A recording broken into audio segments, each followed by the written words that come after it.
I had never been inside the law office on Harbor Street before. The brass letters on the frosted glass door spelled out Langley & Sons, Attorneys at Law, but the smell inside was nothing like the polished dignity those letters suggested. It was the scent of old paper and dust, faintly tinged with a bitter trace of coffee left too long on a burner. My sister, Elaine, was already seated when I walked in. She wore her best navy suit, the one she kept for important matters, and her hair was pinned into a sleek twist. She did not look at me when I took the chair beside her. The lawyer, a man with a gray mustache and the weary politeness of someone who has seen families at their worst, cleared his throat. "Thank you for coming, Mrs. Evans. Miss Parker. I'll keep this brief." I folded my hands in my lap, willing them not to tremble. The will we were about to hear belonged to our Aunt Margaret, the woman who had raised us after our parents died, who had made birthday cakes from scratch, sewn our school dresses, and taken double shifts at the library to afford our college tuition. I had never doubted that we would share whatever she left behind. It was never about money. It was about the home she kept for us, the land she tended, the life she built with her two hands. The lawyer began to read. His voice was steady, practiced. He spoke of small bequests to friends and neighbors. Then, as though it were an afterthought, he came to the main clause. "To my beloved niece Elaine Parker, I leave my residence at 42 Maple Grove Lane, all its contents and the adjoining land. To her alone, I grant full rights and ownership." Silence swelled in the room. No mention of me. Not even my name. I stared at the lawyer, waiting for the rest, certain he had skipped a line. But his gaze did not waver. He cleared his throat again, shuffled the papers, and continued on to other minor details. Elaine sat perfectly still, the faintest shadow of a smile at the corner of her mouth. The reading ended. Papers were gathered. I rose slowly, as if every joint in my body had aged 20 years in that chair. Outside the air was too bright. The street smelled faintly of seaweed from the harbor, but I could barely taste the salt in it. I walked away without a word. I don't remember the walk home. Only the sound of my own shoes on the pavement, too loud in my ears. At home, I set my bag on the kitchen table and stood there for a long time, looking at the faded curtains. Aunt Margaret had sewn them herself, tiny stitches running straight and even like the woman who made them. She had loved this kitchen. She had loved both of us. Why would she erase me? I sat down, my fingers tracing the grain of the wood. Memory began to stir in me like a reluctant tide. Elaine, coming over last spring, saying she'd been helping Aunt Margaret with her paperwork. Elaine, brushing off my offer to be there, insisting it was all routine. The last time I'd seen our aunt, she'd been tired, thinner, but her eyes had lit up when I came through the door. We drank tea in the sitting room, talked about her roses, and she told me she'd been sleeping badly. Elaine had arrived halfway through, all smiles and brisk efficiency, telling me Aunt Margaret needed rest. She'd ushered me out before sunset. It had felt abrupt, but I'd let it go. 'Cause she was my sister. Now, those little moments rattled inside me like coins in a nearly empty jar. I looked at the phone on the counter. I could call Elaine, demand an explanation. But the words wouldn't come. Instead, I went to the bedroom, closed the door, and lay down fully dressed. I stared at the ceiling until it blurred into white haze. Somewhere, far away, I could hear the late summer cicadas buzzing. The sound was steady, almost soothing, the kind of sound you could lie under forever, if you didn't care about the life still moving on without you. That night I didn't dream. Or maybe I did, but I left them behind when I woke. In the morning the kitchen was quiet, the curtains still. And for the first time in years I didn't make tea. I had always thought of memory as a kind of quilt, soft, warm, stitched together with the threads of countless days. But that week my quilt began to unravel, one seam at a time, revealing sharp edges beneath the fabric. It started with a smell. Lavender.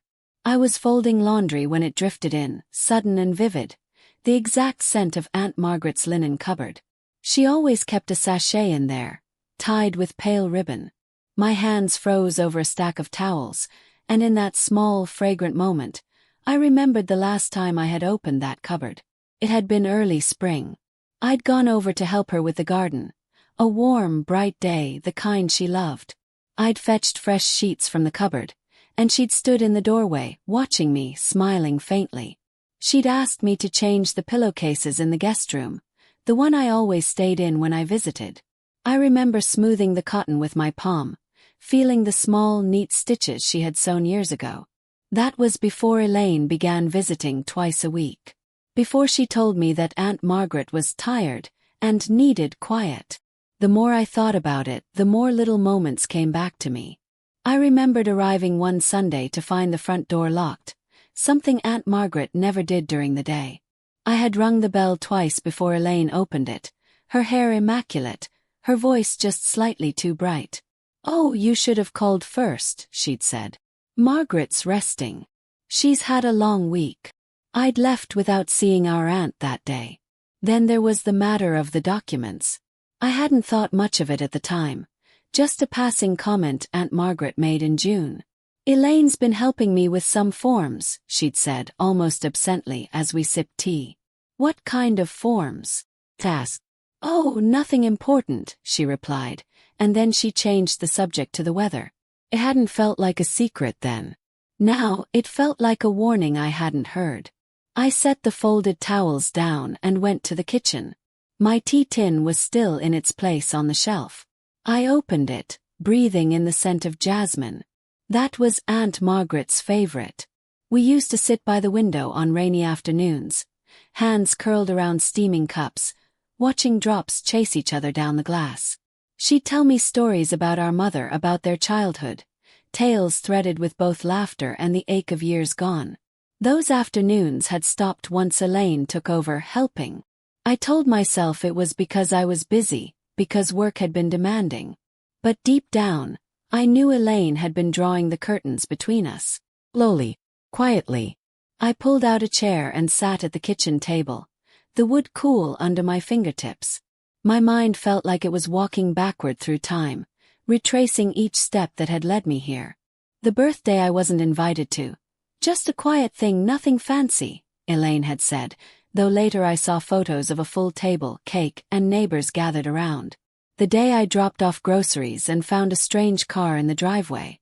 Elaine had answered the door, saying Margaret was too tired for visitors. Her body angled to block my view inside. Each memory slid into place like a puzzle piece, forming a picture I didn't want to see. Elaine hadn't just been visiting. She had been curating, controlling access, rewriting the small routines that bound me to Aunt Margaret, until all that was left between us were polite, brief conversations, and long stretches of silence. I thought of the will again. Not my name. Not even once. A knot formed low in my stomach. It was heavy, but it wasn't grief this time. It was something colder. Harper. I didn't yet know what I would do. But I knew one thing with absolute clarity. Elaine hadn't just inherited a house. She had stolen a history. And I wasn't going to let her keep it. It was a week after the reading of the will when the truth came walking toward me on a narrow stretch of Maple Grove Lane. I had gone there without thinking, my feet carrying me toward the house as if they still believed it was mine to approach. The early September air was heavy with the smell of ripe apples from the old orchard, their branches bending under the weight. I slowed near the gate, my hand brushing the flaking paint on the post. That was when I saw him, Mr. Callahan, Aunt Margaret's neighbor for as long as I could remember. He was leaning over his fence, coaxing a reluctant hose into watering his marigolds. His back was more stooped than I recalled, his hair thinner, but his eyes, pale blue and sharp, still missed nothing. He spotted me and smiled. "Thought I might see you sooner," he said, his voice carrying that mix of warmth and caution that old friends use when they sense something is wrong. "I didn't feel ready," I replied. We talked for a few minutes about his garden, about the change in the weather, the small talk that holds grief at arm's length. But then, without warning, he leaned a little closer over the fence. "I didn't get a chance to say it before," he began, "but I was sorry to hear how things turned out." Something in his tone made me still. "What do you mean?" He glanced toward the house, where the curtains in the front room were drawn tight. About the will. About you not being in it. I swallowed. News travels fast. His gaze softened. I was here the day Elaine took your aunt to the notary. It was, what? Maybe 3 weeks before she went into the hospital. My breath caught. She never told me about that. Callahan frowned. That's odd. I assumed you knew. They were gone for hours. When they got back, Elaine had a folder under her arm. Big thing stuffed full of papers. She seemed pleased. The word lodged in my chest like a splinter. Pleased. She told me they'd been updating some documents. He went on, lowering his voice. Said it was all to make things easier. But your aunt didn't look convinced. She looked tired. Like she'd been talked into something she wasn't sure about. The world seemed to narrow, the sounds of the lane fading until all I could hear was the rustle of the apple leaves overhead. I thought back to that time. How Elaine had been almost impossible to reach, how Aunt Margaret had been too tired for my visits. Callahan shifted his weight, the hose dangling from his hand. I probably shouldn't get involved, but I thought you ought to know. It didn't seem right the way it was handled. I met his gaze, and in it I saw the same quiet disapproval I'd been carrying in my own chest. Thank you, I said, my voice low. We stood there for another moment, the unspoken hanging between us. Then I turned toward home, my steps slower but more certain. The knot in my stomach had hardened into something else. A weight, yes, but one I could lift piece by piece if I chose the right moment. I had suspected before. Now I knew. Elaine hadn't waited for Aunt Margaret to pass before taking what she wanted. She'd been writing the ending long before the last chapter was due. And if she thought I was going to let that stand, she'd forgotten one very important thing about me. I don't scare easily. That night, I sat at the kitchen table with the lights off. The only glow came from the street lamp outside, its pale circle spilling through the curtains and pooling on the wood grain in front of me. I'd made tea, but it had gone cold untouched. I kept hearing Mr. Callahan's voice. They were gone for hours. Elaine had a folder. The image settled into my mind like a photograph I couldn't burn. I thought about the years between us, Elaine and I. The birthdays, the Christmas mornings, the times we'd sat together on this very floor as children, sharing slices of toast when the electricity was out. We had been each other's only constant after our parents died. And yet, that bond had been a bridge she was willing to set fire to, just to cross alone. The truth was, I could have called her that night. Could have asked for an explanation, demanded to see the papers, threatened to drag her into court. But the thought of her voice, the syrupy concern she would pour over her lies, made my skin prickle. Well, if there was going to be a fight, it wouldn't be hers to control. I pressed my palms flat on the table, feeling the faint ridges and scratches worn into the wood over decades of use. Aunt Margaret had once told me that this table was the first piece of furniture she ever bought, paid for in installments, back when she was 23 and earning almost nothing at the library. It's not much to look at, she'd said, but it's solid, built to last. That was what I needed to be now. Solid, built to last. I thought about all the ways Elaine might imagine this ending, me retreating into silence, nursing some quiet resentment while she decorated our aunt's house with her taste, her colors, her history rewritten. I pictured her smile when she signed those papers, the relief in her shoulders as she realized she had shut me out entirely. And then I imagined the look she'd wear when she learned that I had stepped back into the picture. Not loud, not reckless, but inescapable. That was the moment the no formed inside me. Not a word spoken, not yet. Just a line drawn where I had never drawn one before. I was not going to beg for scraps of what should have been mine. I was not going to let her memory of Aunt Margaret eclipse my own. The fight would not be quick. It would not be public. But it would be mine. I got up, poured the cold tea into the sink, and rinsed the cup. My movements were unhurried, my mind already moving ahead. I didn't know all the steps yet, but I knew where to begin. Not with anger. Not with accusations. With proof. 2 weeks after the will was read, I turned the key in the lock of a place that was mine alone.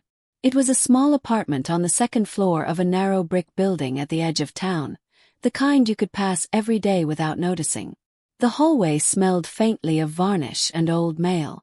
My unit had a single window that looked out over the alley behind the bakery, where the scent of rising dough drifted up in the mornings. It was nothing like Aunt Margaret's house.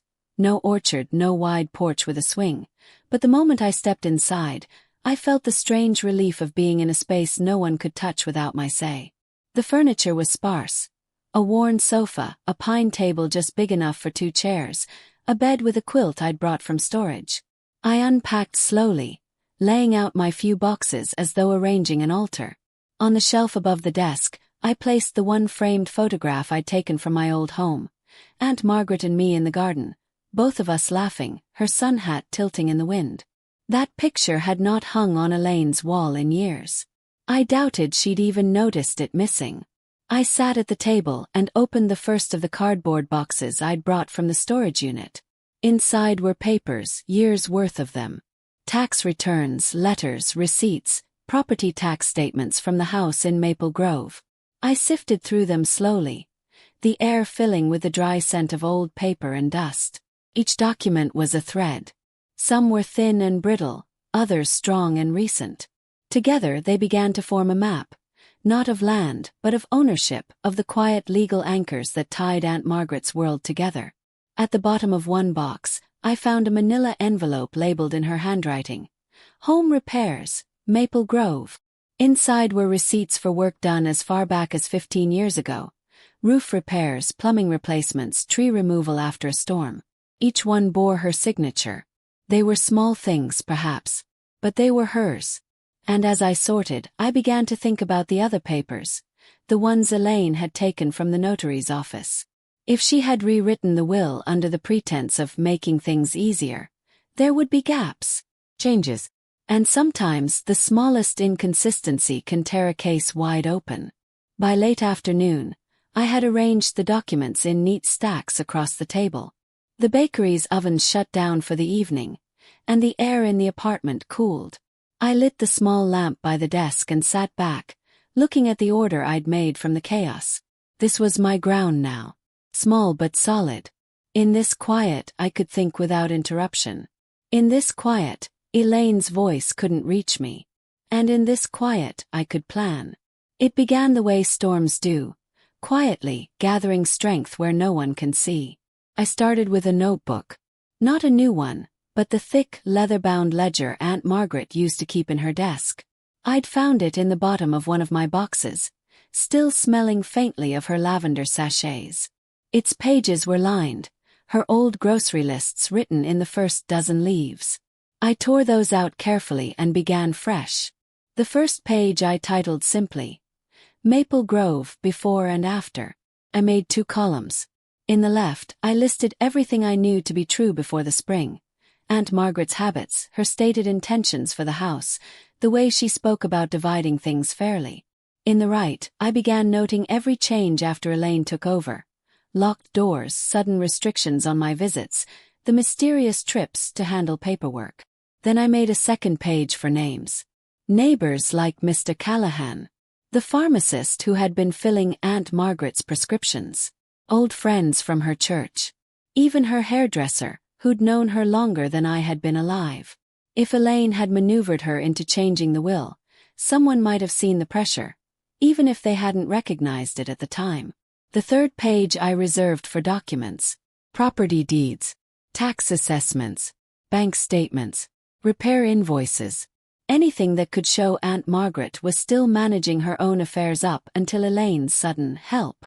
If I could prove she was of sound mind when she made her earlier arrangements, and that she was unwell or under duress when Elaine rewrote them, there might be grounds to challenge the will. By the second week, I'd made quiet calls to 3 of the people on my list. I didn't tell them much, just that I was trying to put together a record of Aunt Margaret's last year. One, Mrs. Keating from the church, surprised me by saying, "I wondered why she stopped coming to Sunday service." She told me Elaine thought it was too tiring for her, but she never looked that frail to me. Another, the pharmacist, mentioned that Elaine had begun picking up Aunt Margaret's medications to save her the trip months before the hospitalization. He remembered a specific day in late spring when she collected a refill and also requested a list of side effects for legal paperwork. That note went straight into my ledger. Every piece was small, but small pieces make locks, and locks can be opened. By the end of the month, my apartment looked less like a home and more like a war room. Stacks of papers lined the table. Sticky notes bloomed along the edges of folders. My phone was full of quiet, measured messages to people who knew more than they realized. I hadn't spoken to Elaine since the will was read. She hadn't called. Not yet. I suspected she was waiting for me to show my hand. Let her wait. I could be patient too. The truth was, I wasn't rushing because I had already decided. When I moved it would be once. And it would be enough. It was Elaine who suggested the cafe. Neutral ground, she said. Somewhere comfortable. I arrived 10 minutes early and chose a corner table, the kind that offered both a view of the door and a reflection in the window. An old habit from years of learning when to stay quiet and when to leave. The cafe smelled faintly of cinnamon and espresso, the low hum of conversation a kind of cover for whatever needed to be said. Elaine entered on time, of course. Punctuality was her armor. She wore a cream blazer and a string of pearls, the kind of outfit that said I am the responsible one. Her smile as she approached was warm enough to fool anyone who didn't know her tells. The tightness around her eyes, the way her fingers brushed the edge of the table before she sat. "I'm glad you agreed to meet," she began, folding her hands over her bag. I nodded, letting her fill the silence. She launched into a careful speech, each word chosen like a bead threaded on a string. How hard the last months had been, how much she'd had to handle with Aunt Margaret's affairs, how she hoped we could put aside any unpleasantness about the will. When she said unpleasantness, I noticed she didn't meet my eyes. "I know it must have been a shock," she went on, her tone dipping into something that sounded like sympathy if you weren't listening too closely. But Aunt Margaret was very clear about her wishes. She wanted to simplify things. To keep the property in one set of hands. I took a slow sip of tea. "One set of hands," I repeated. "Yes," Elaine said quickly.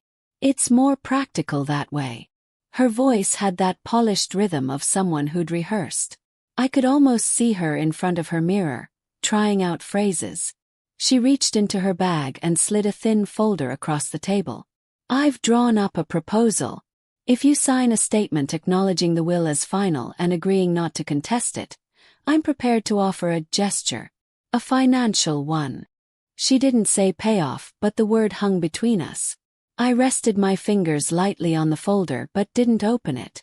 "That's generous," I said evenly. Elaine smiled, relieved, too relieved. She thought she had read me. "I'll think about it," I added, my tone mild, almost distracted. Her smile froze for a fraction of a second. Then she nodded. "Of course. I knew you'd be reasonable." We spoke for a few more minutes about nothing that mattered. She left first, her heels clicking on the tile, the scent of her perfume lingering in the air. When she was gone, I opened the folder. Inside was a typed agreement and a check. The amount was insulting. Not because it was small, but because it assumed my silence could be bought like a piece of furniture. I closed the folder, left it on the table, and walked out without looking back. In the alley behind the cafe, the air was cooler, the wind lifting my hair. I slipped my hands into my coat pockets and felt the faint outline of my notebook there, the one holding every piece of what I'd gathered so far. Elaine thought she'd offered me a choice. She hadn't realized I'd already made one. The morning after meeting Elaine, I took the bus to a law office on the opposite side of town. Not the kind with polished brass plaques or oak-paneled lobbies. This one was on the third floor of a converted textile mill, the hallways smelling faintly of machine oil and fresh paint. I'd been given the name by a friend of Aunt Margaret's, someone who understood that what I needed wasn't a spectacle, but precision. The lawyer, Helen Brooks, was a compact woman in her late 50s with cropped silver hair and a gaze that seemed to weigh every word before deciding whether it was worth keeping. She didn't waste time on pleasantries. "You want to challenge the will," she said after I'd explained in the broadest strokes. "I want to challenge how it came to be," I corrected. Helen nodded once. jotting something in her notebook. Grounds. Undue influence, I said. And lack of capacity. Her pen paused. You have evidence. I reached into my bag and slid over a small folder, the first distillation of my ledger. Notes from Mr. Callahan, the pharmacist's statement, dates from Mrs. Keating at the church, and copies of property tax receipts showing Aunt Margaret's active involvement in household matters just months before Elaine rewrote everything. Helen flipped through them slowly, her face unreadable. This is a start. But we'll need more. Medical records. Witnesses who can testify to changes in her behavior. Any proof that Elaine restricted your access. I can get those, I said without hesitation. She leaned back in her chair. We can file an initial petition quietly. It won't make headlines, and she won't be formally served until we're ready. That gives us time to build the case. But once it's in motion, there's no stepping back. That's fine, I said. Helen studied me for a moment, as if trying to measure the depth of what she saw. Most people come in here furious, she said. You're not. I'm past furious, I replied. Fury burns out. I need something that lasts. She gave a small, approving smile. I'll draft the petition. By the time I left her office, the late afternoon light was slanting through the tall mill windows, painting the hallway in strips of gold and shadow. My reflection followed me in the glass panels along the wall, a woman moving with a steadiness I hadn't felt in months. On the bus ride home, I thought about Elaine's folder, her careful script of how this was supposed to go. She believed silence was surrender. She'd never met silence used as a weapon. It started with a phone call I didn't answer. Elaine's number lit up on my phone 3 days after my meeting with Helen. I let it ring until it faded into silence, then set the phone face down on the table and went back to sorting through Aunt Margaret's old correspondence. A minute later, a message buzzed in. Just wanted to check in. Let me know if you've thought about my offer. No warmth. No question mark. Just a line meant to sound casual, but reading like a reminder. I didn't reply. 2 days after that, she left a voicemail. Her tone had shifted, the syrup of our cafe meeting replaced by a lighter, almost airy concern. I've heard from a few people in town that you've been asking questions. I hope you're not letting yourself get too caught up. It's not good for you. Not good for me. The words settled like a stone in my chest. Heavy, calculated. That same afternoon, Mr. Callahan called to tell me Elaine had stopped by his house. She wanted to know if I'd spoken to you recently, he said, a faint edge in his voice. I told her I see you around, that's all. But she was fishing. Fishing, yes. Testing the water for ripples she couldn't place. The real confirmation came a week later, when Helen called to say a clerk at the records office had mentioned seeing Elaine there, requesting a copy of Aunt Margaret's will, the one on file now with her name alone. Helen's tone was calm, but I could hear the undercurrent. Elaine was checking the locks on the doors she thought she'd sealed. She didn't know yet that I'd already found the keys. That night, I sat at my kitchen table with my ledger open, the lamplight warm over the pages. I added a new line to my timeline. October 12th. Elaine begins probing contacts. Possible awareness of investigation. Maintained silence. I closed the book and leaned back in my chair, listening to the soft hum of the bakery's proofing ovens below. Elaine was uneasy now. That was good. Uneasy people make mistakes. It was raining the night I opened the cedar chest. I hadn't touched it in years. It had been Aunt Margaret's, passed down from her mother, and it still smelled faintly of the lavender soap she used to store between the folded linens. Inside were pieces of another life. A quilt with fraying edges, my mother's wedding gloves, a box of letters tied with green ribbon. Beneath them, wrapped in tissue, was the photograph. It had been taken the summer before everything shifted, the three of us in front of the rose bushes, sunlight spilling across the porch steps. Elaine was in the center, Aunt Margaret to her left, and me to her right, my hand resting lightly on our aunt's arm. Looking at it now, I could see things I hadn't then. The way Elaine's smile leaned toward possession rather than warmth, the way Aunt Margaret's gaze seemed turned just slightly toward me, as if mid-thought. I held the frame for a long time. The rain tapped steadily against the window, a patient rhythm that seemed to count down to something inevitable. Then, without ceremony, I removed the photograph from the frame. I slid Aunt Margaret's portion of the image, just her, the rose bushes, and a sliver of my arm, into a new envelope that I placed in my desk drawer. The rest, Elaine's portion, her perfect smile, her hand possessively clasping our aunt's, I fed into the small fire I'd lit in the grate. The paper curled quickly, the image dissolving into orange and black, until there was nothing but ash. I wasn't angry as I watched it burn.